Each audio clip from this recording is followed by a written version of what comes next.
वो तीनों तरह के जल का अलग अलग भाव है महाराज। पहला जल सादा, घर से पानी लेकर गए, जल लेकर गए, शंकर को चढ़ाया, वो हमने घर का अपना एड्रेस बता दिया, भगवान शिव को जल चढ़ाकर अपने आनंद के लिए शंकर से कुछ प्राप्त कर लिया। दूसरा जल, जल के कलश में थोड़ा सा इत्र डालकर शंकर को जब समर्पित करते हैं तो महाराज घर में अगर कोई व्यक्ति बहुत रोगीला है, बहुत रोगीला, एक शिव महापुराण में, स्कंद पुराण में, नर्मदा पुराण में, भविष्य पुराण में, अग्नि पुराण में, नारद पुराण में, बरहा पुराण में, वामन पुराण में जितनी चीजें लिखी गई है एक एक प्रैक्टिकल कर कर देखो तो शिव महापुराण, स्कंद पुराण का यह भाव याद करिए कि एक लोटे पानी में इत्र मिलाकर, जल में इत्र मिलाकर, बहुत रोगीला व्यक्ति, बहुत बीमार व्यक्ति है, एक लोटा पानी उसका हाथ का स्पर्श कराकर शंकर को चढ़ाना प्रारंभ कर दीजिए। महाराज केवल 5 या 7 दिन चढ़ाओ और वो 7 दिन के बाद में उस बीमार व्यक्ति का क्रम देखिए कि उसमें कितना आराम लगा है। औषधि दवाई काम करना प्रारंभ करी कि ना करी। केवल इत्र समर्पित, इत्र का जल। तो पहला जल सादा, दूसरा जल है इत्र का, और महाराज तीसरा जल जो शिव महापुराण के अंतर्गत कहा गया है बेलपत्र का जल। तीसरा जो जल है वो बेलपत्र का जल। बेलपत्र का जल कैसा? तो महाराज शिव महापुराण की कथा कहती है कि जल के पात्र में एक बेलपत्र अंदर डालकर उस जल के पात्र को ले जाकर शिव को समर्पित करना, अर्थात अपनी मन की कामना भगवान शंकर से कह देना, केवल बेलपत्र के माध्यम। बोलना नहीं है हमको, कुछ हमें कुछ कहना नहीं है।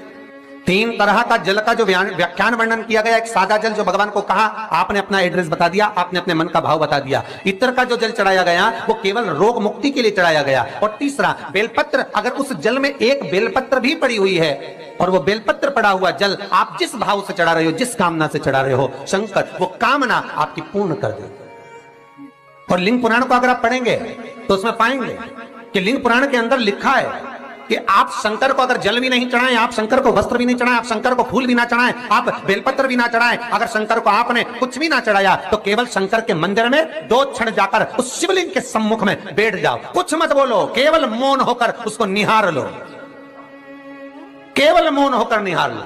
बहुत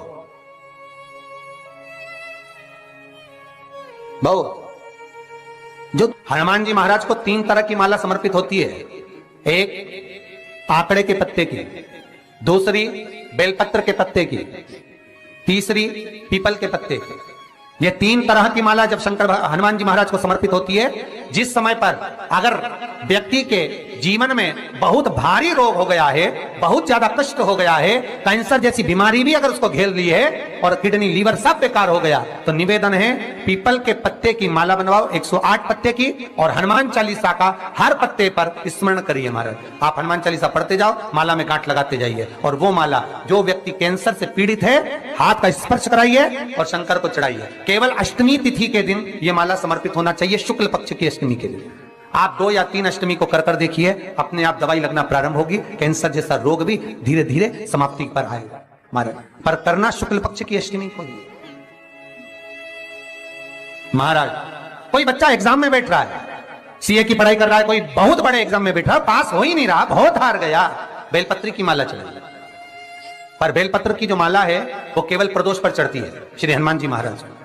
आप बेलपत्र की माला चढ़ाओ, 108 बेलपत्र, आप श्री शिवाय नमस्तुभ्यम मंत्र का जाप कर कर, गांठ लगाकर भगवान श्री हनुमान जी महाराज के सामने पहुंचकर माला को सीधी रखकर, जो व्यक्ति एग्जाम में बैठ रहा है, नौकरी के लिए, अन्य पढ़ाई के लिए, अगर कंपटीशन एग्जाम में भी बैठ रहा है, तो माला को हनुमान जी महाराज, और हनुमान जी कौन से होना चाहिए? पूर्वमुखी। हनुमान दक्षिण मुखी नहीं चाहिए, पूर्व में जिन हनुमान जी का मुख हो वो माला ऐसी समर्पित कर कर, हनुमान चालीसा का पाठ कर कर, 3 बार स्मरण कर कर माला श्री हनुमान जी को पहना दीजिए।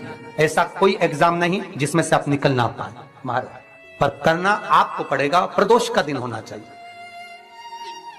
प्रदोष के दिन भगवान, और प्रयास जहां तक हो सके प्रदोष काल में अगर चढ़ाएंगे तो ज्यादा फलदायी रहेंगे, प्रदोष काल में। तीसरी है आंकड़े की माला महाराज। आंकड़े के पत्ते की जो माला होती है, ये माला कार्य की सिद्धि के लिए होती है। इसमें एक एक आंकड़े के पत्ते पर सीताराम लिखा जाता है, मात्र एक पत्ता ऐसा होता है जिस पत्ते पर सीताराम नहीं लिखा जाता। 108 पत्ते में से एक पत्ता बस उस पत्ते को हथेली में रखकर उल्टा हाथ आपको रखना है और अपनी कामना कर कर उस पत्ते को बांध देना है। ये जरूरी नहीं है कि 25 के बाद बांधो, 50 के बाद बांधो या 100 के बाद बांधो, आपकी मर्जी पड़े उस खाली पत्ते को कहीं पर भी बांध दीजिए और उस माला को अपनी कामना कर कर श्री हनुमान जी महाराज को समर्पित कर दीजिए। महाराज इसके लिए कोई तिथि, कोई दिन, कोई वार निश्चित नहीं है।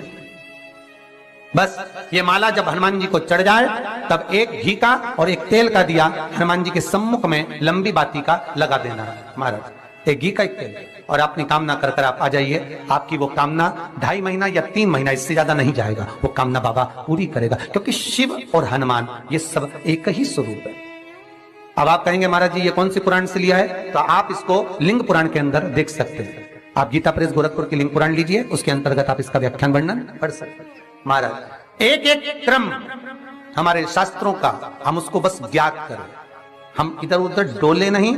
हमारी पुराणों में इतने लेख लिखे गए हैं, उसको ही अगर हमने निकाल लिया तो हम जीवन में सुख पा सकते हैं, हम दुखी नहीं हो सकते। मंत्र कौन सा है?